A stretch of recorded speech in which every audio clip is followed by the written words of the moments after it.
3、2、1，前彩。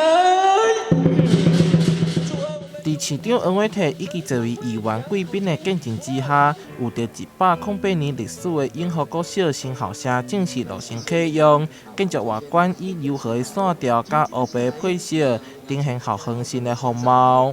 近20年来，永福历经3次老旧校舍拆除重建工程的动荡，今日永城楼的落成意义非凡。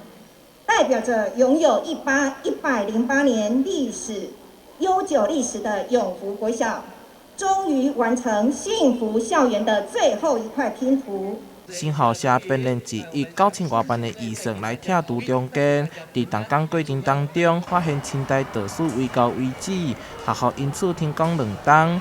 在经过5冬了后，新校舍不但顺利落成，遗址也完整保留下来。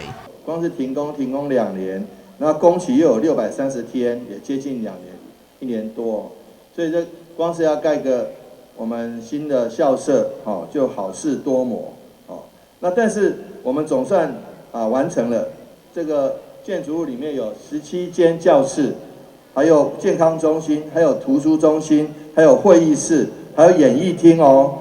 还有文物展示室，学校也特别设置国字展示馆，未来课程也会融入遗构历史，除了提供舒适完善的教学环境，同时让学生兼具在地文化甲历史传承的学习中心。台南新闻杨顺华采访报道。